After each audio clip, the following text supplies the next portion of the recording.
July 2022 ചോദിച്ചൊരു question ആണിത്. Which of the following function is 1 1? ഇതിനകത്ത് തന്നേക്കണം 1 1 ഏതാണെന്നാണ്. അപ്പോൾ ഒബ്ജക്റ്റീവ് ക്വസ്റ്റൻ ആണ്. അപ്പോൾ നമുക്കറിയാം ഒന്നാമത്തെ ക്വസ്റ്റൻ എടുക്കുക, F of X equal to S square, അത് റിലേഷൻ ആർ ടു ആർ ആണ്. അപ്പോൾ അത് നോട്ട് 1 1 ആണ്, 1 1 അല്ല. അപ്പോൾ നമുക്ക് ഈ ഒരു ക്വസ്റ്റ്യൻ ആൻസർ വേണ്ട. രണ്ടാമത്തെ നോക്കുക, F from R to R modulus X. Modulus X എന്ന് പറഞ്ഞാൽ 1 1 അല്ല, പോസിറ്റീവ് എക്സും വരും നെഗറ്റീവ് എക്സും വരും. അപ്പൊ ആ ഫംഗ്ഷൻ 1 1 അല്ല, ജനറൽ ആയിട്ട് നമുക്ക് നോക്കാവുന്നേ ഉള്ളൂ. അപ്പൊ ഇത് 1 1 അല്ല.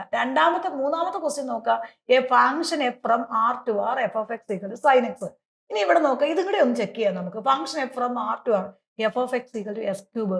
അത് 6 ആയതുകൊണ്ട് അത് 1 1 ആണോ? ഇതിനു മുമ്പൊക്കെ നമ്മൾ ചെയ്തേക്കുന്ന ക്വസ്റ്റ്യൻ ആണ്. അത് 1 1 അല്ല. അപ്പൊ ഇതിനകത്ത് കറക്റ്റ് ആൻസർ എന്ന് പറഞ്ഞാൽ ഏതാണ്? 1 1 എന്ന് പറഞ്ഞാൽ function F from R to R F of X equal to sine X ആണ് നമ്മുടെ 1 1 ഫംഗ്ഷൻ എന്ന് പറഞ്ഞത്. അപ്പൊ ഇത് വളരെ സിമ്പിൾ ആയിട്ടുള്ള ഒരു ഒബ്ജക്റ്റീവ് ക്വസ്റ്റൻ ആയതുകൊണ്ട് പ്രത്യേകിച്ച് അത് ചെയ്ത് കാണിക്കുന്നു വേണ്ട. നമ്മുടെ ഓപ്ഷനിൽ ഓൾറെഡി നമ്മൾ അടയാളപ്പെടുത്തിയാൽ മതി. വേണമെങ്കിൽ എഫ് ഓഫ് എക്സ് 1 ഇട്ട് ഓരോന്നും ചെയ്തു നോക്കാം. ഇവിടെ അതിന്റെ ആവശ്യമില്ല, ഓർത്ത് വെച്ചാൽ മതി. നമ്മളിത് function F from R to R F of X S square ആവുമ്പോൾ x1 പ്ലസ് എസ് ടു വരും അവിടെ. അതുകൊണ്ട് അത് 1 1 അല്ല. മോഡുലസ് എക്സ് 1 1 അല്ല, നോക്കേണ്ട ആവശ്യമില്ല. F of X sine X ആണ് നമുക്ക് ഡൗട്ട് ഉള്ളതുള്ളൂ. F from R to R F of X S cube നമുക്ക് അതിനകത്ത് നിന്ന് ഒഴിവാക്കാം. അത് 1 1 അല്ല. അപ്പൊ നമ്മൾ എന്താണ്, ഇതൊക്കെ റിയൽ നമ്പർ 6 ആയതുകൊണ്ടാണ്. നാച്ചുറൽ നമ്പർ ആണെങ്കിൽ ഇതിനകത്തൊക്കെ മാറ്റം വരും. നമ്മൾ ഇതിനകത്ത് മുമ്പുള്ള വീഡിയോയിൽ ചെയ്തിട്ടുണ്ട്.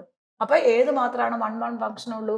That is equal to F from R to R F of X sine X ആണ് 1 1 ഫംഗ്ഷൻ. അപ്പൊ നമ്മുടെ ആൻസർ എന്ന് പറഞ്ഞത് ഏതാണ്? ഓപ്ഷൻ ഏതാ വരുന്നത്? ഓപ്ഷൻ സി ആണ് നമ്മുടെ ആൻസർ വരുന്നത്. ക്ലിയർ ആയല്ലോ? ഇവിടെ ഒരു ക്വസ്റ്റ്യൻ എന്ന് പറഞ്ഞാൽ which of the following relation A equal to 1 2 3 is an equivalence relation എന്നാണ് നമ്മുടെ ക്വസ്റ്റ്യൻ. ഒരു ഫംഗ്ഷനകത്ത് ഇക്വലൻസ് റിലേഷൻ ആണെങ്കിൽ അത് റിഫ്ലക്സീവ് ആവണം, ട്രാൻസിറ്റീവ് ആവണം, സിമെട്രിക് ആവണം അല്ലെ? അപ്പൊ ഇവിടെ നോക്കാം, റിഫ്ലക്സീവ് എന്ന് പറയുമ്പോൾ നമുക്ക് എന്താണ്? 1 1 വേണം. ഇപ്പൊ 1 2 3 ആണെങ്കിൽ 1 1 വേണം, 2 2 വേണം, 3 3 വേണം. ഈ ഒരു ഫംഗ്ഷൻ എന്ന് പറഞ്ഞാൽ റിഫ്ലക്സീവ് ആണ്. അത് 1 2 3ക്ക് 1ന് 1നോടുണ്ട്, 2ന് 2നോടുണ്ട്, 3ക്ക് 3യോടുണ്ട്. അപ്പൊ ഇത് റിഫ്ലക്സീവ് ഫംഗ്ഷൻ ആണ്. അതായത് എ ബിലോങ്സ് ടു ആർ ആണെങ്കിൽ അത് റിഫ്ലക്സീവ് ആണ്. ആർ ഈസ് റിഫ്ലക്സീവ് ആണെന്ന് പറയാൻ പറ്റും നമുക്ക്. റിഫ്ലക്സീവ് എന്ന് പറയാൻ പറ്റും. ഇനി രണ്ടാമത്തെ വീഡിയോയിൽ നോക്കുക, 1 1 ആണ്, 2 2 ആണ്, 3 3 ആണ്, 1 3 ആണ്. അപ്പൊ ഇത് 1 1 1ന് 1നോട് തന്നെയാണ്, സിമെട്രിക് ആണ്. 1ന് 1നോടുണ്ട്, 2ന് 2നോടുണ്ട്. ഇത് ഒന്നും തമ്മിൽ റിലേഷൻ കണക്ഷൻ ഇല്ല. അപ്പൊ അത് ട്രാൻസിറ്റീവ് ആണ്. ഇപ്പൊ ശരിക്കും പറഞ്ഞത് റിഫ്ലക്സീവ് ആണ്, ട്രാൻസിറ്റീവ് ആണ്, സിമെട്രിക് ആണ്. ഈ ഒരു രണ്ടാമത്തെ ഫംഗ്ഷൻ എന്ന് പറഞ്ഞാൽ റിഫ്ലക്സീവ്, ട്രാൻസിറ്റീവ്, സിമെട്രിക് നോക്കാം.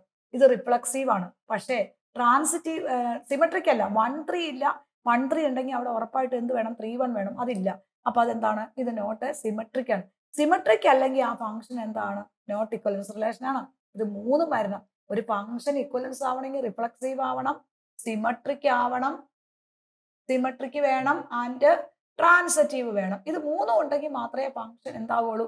ഈക്വലൻസ് റിലേഷൻ ആവുള്ളൂ. അപ്പൊ ഇത് എന്താണ്? Equivalence relation. മൂന്നാമത്തെ ഫംഗ്ഷനകത്ത് ഓൾറെഡി 2 2 ഇല്ല. അപ്പൊ അതെന്താണ്? റിഫ്ലക്സീവ് അല്ല. അപ്പൊ ഇതും എന്തല്ല? ഇക്വലൻസ് റിലേഷൻ അല്ല. അപ്പൊ നമ്മുടെ ഇക്വലൻസ് റിലേഷൻ എന്ന് പറഞ്ഞ ഒന്നാമത്തെ 1 1 2 2 3 3 ആണ്.